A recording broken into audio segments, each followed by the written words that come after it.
Hello everyone, आप सभी का स्वागत है दोस्तों। देखो मैं दो क्वेश्चन लेकर आया हूँ तुम्हारे लिए मिक्स एंड एलिगेशन के शॉर्ट वीडियोस में। मैंने एक प्लेलिस्ट भी बना दी है शॉर्ट वीडियोस की, और उसमें दो तीन क्वेश्चंस मैं डिस्कस करता रहूँगा डिफरेंट टॉपिक्स के, जो मुझे अच्छे लगते हैं क्वेश्चंस और जो काफ़ी रेलिवेंट हैं तुम्हारे एग्ज़ाम्स के रेलिवेंट हैं।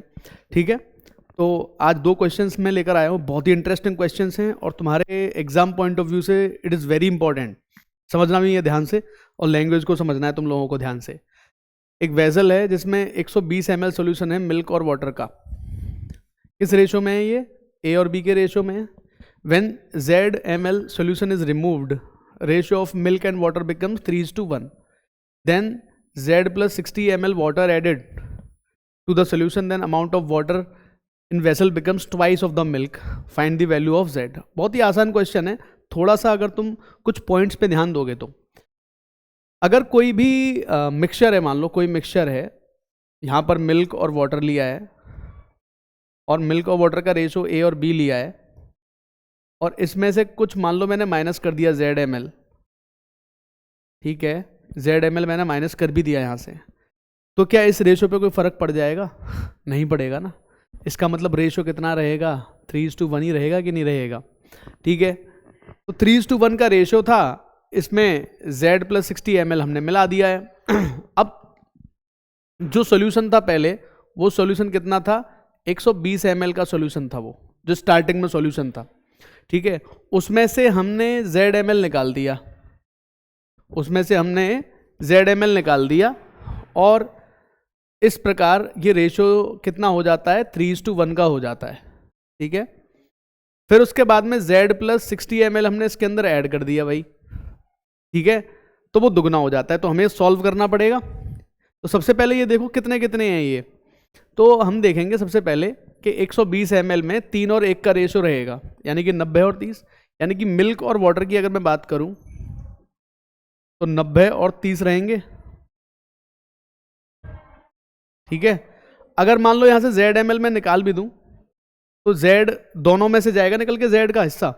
ठीक है, कितना कितना जाएगा ये चेक करने की कोशिश करो। Z ml अगर मैं निकाल रहा हूं तो Z ml कैसे जाएगा? 3 और 1 के रेशो में जाएगा, नहीं जाएगा? बताओ। तो यहाँ से -3/4Z हो जाएगा, और यहाँ से 1/4Z हो जाएगा क्या? ठीक है, उसके बाद में देखो क्या होगा। उसके बाद में कह रहे हैं कि इसमें पानी मिला दिया हमने, Z plus 60 ml। Z plus 60 ml पानी मिलाते ही ये रेशो कितना हो जाएगा? दुगना हो जाएगा, ये 1 हो जाएगा, और ये कितना हो जाएगा? 2 हो जाएगा। क्या इतना सब कुछ करने की जरूरत है? छोटा सा मेरा पॉइंट है, क्या इतना सब कुछ करने की जरूरत है? बिल्कुल भी नहीं। नहीं, क्यों? देखो Z ml निकला, उसकी जगह Z plus 60 ml ऐड हो गया बेटा, तो Z गया, खत्म।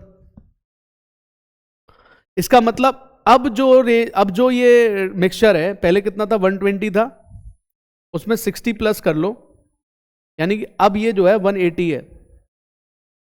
और इस 180 ml के अंदर, इस 180 ml के अंदर जो मात्रा है, ये 1 पार्ट है, ये 2 पार्ट है। ये 1 पार्ट है, ये 2 पार्ट है। अब तुम खुद समझो, वैसे तो इन्होंने पूछा है find the value of Z, चलो ठीक है। अब ये 1 और 2 पार्ट में अगर मिल्क और वाटर ये है 180 है, यानी कि ये 60 हो जाएगा, और ये 120 रहेगा। ठीक है, ये 60 होगा, ये 120 होगा। अब हमने ये 120 बनाने के लिए पहले ये 3 और 1 का रेशो रहा होगा यहां पे, तो 3 की वैल्यू तो ये 60 ही थी ना। 60 से ये 120 जो बना है, मतलब 30 की वैल्यू, अगर 3 की वैल्यू 60 थी तो 1 की वैल्यू 20 होगी कि नहीं होगी? सोच के देखो इस बात को। तो ये तो 60 है, तो ये तो 20 ही रहेगा ना। अब ये कितना ऐड कर रहे हो आप? तो आप ऐड कर रहे हो इसमें Z plus 60, और एक्चुअल में 20 से यहां तक आने के लिए लगता है कितना? 100। तो 100 की वैल्यू कितनी हो जाएगी? Z plus 60। तो क्या Z की वैल्यू 40 होगी? बहुत ही अच्छा इंटरेस्टिंग क्वेश्चन है, मैंने कोशिश की है आप लोगों को थोड़ा सा समझाने के लिए।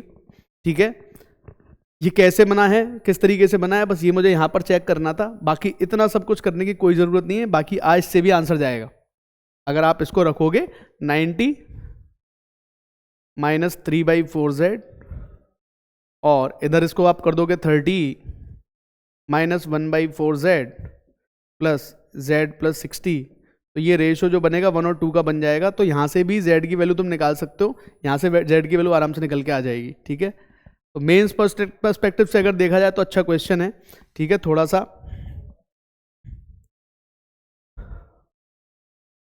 ओके, एक और क्वेश्चन ले लेते हैं। चलो, ये अच्छा क्वेश्चन है, सक्सेसिव पर बेस्ड है।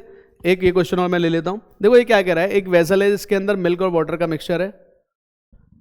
20% 25 water is 20%, 25% of the mixture is removed and replaced by same amount of water, then 1/6 of the total mixture is removed and replaced by same amount of water, and then 50% of the total mixture is removed and replaced by same amount percentage of current mixture of water.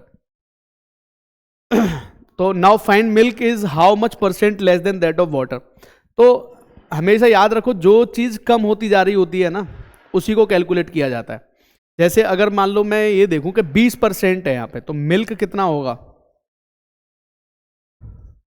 Milk इसमें 80% होगा, 80 होगा ऐसा मान लेते हैं। जब आप ये चीज नोटिस करो, मिल्क 80 होगा और मिक्सचर कितना होगा, 100 होगा। समझ रहे हो ना बात को, मिल्क 80 होगा, मिक्सचर 100 होगा। हमसे क्या पूछा, पानी से कितने प्रतिशत कम है, तो मैं मिल्क की मात्रा निकाल देता हूं। देखो कैसे निकालूंगा, बड़ा इजीली, क्योंकि मिल्क कम होता जा रहा है। तो मिल्क को मैंने 80 मान लिया। सबसे पहले 25% अगर ये कम हो रहा है तो अपने आप का 3/4 रह जाएगा। उसके बाद ये कितना कम हो रहा है, 1/6 कम हो रहा है टोटल का, तो ये 5/6 हो जाएगा। उसके बाद 50% का रिप्लेसमेंट हो रहा है तो अपने आप का आधा रह जाएगा, इतना रह जाएगा। ये चीज तुमको सोचनी है। मान लो हमारा जो 100 था मिक्सचर, उसमें मिल्क और वाटर है, वाटर 20 है तो मिल्क 80 हो जाएगा। अब जो वैल्यू कम हो रही हो तो उसको ही पकड़ लिया करो। ठीक है, तो ये आ जाएगा 4 दूनी 8, 8 से कितनी बार जाएगा, 10 बार, 3 से कितनी बार जाएगा, 2 बार, और 2 से जाएगा ये 5 बार। इसका मतलब ये 25 लीटर रह गया। अब पूछा क्या है हमसे, find milk is how much % less than that of water. तो भैया ये अगर मिल्क है तो वाटर कितना होगा, 75 लीटर होगा कि नहीं होगा। तो कितना कम है भैया वाटर से, 50, वाटर कितना है 75, तो क्या 2/3 का रेशो आ रहा है, और 2/3 का रेशो आ रहा है तो हमारा आंसर कितना आ जाएगा, 66.66%। उम्मीद है दोनों क्वेश्चन समझ में आए होंगे। मैं ऐसे छोटे छोटे सेशन आप लोगों के लिए लाता रहूँगा। इंटरेस्टिंग है, समझने की कोशिश करना। ठीक है, थैंक यू।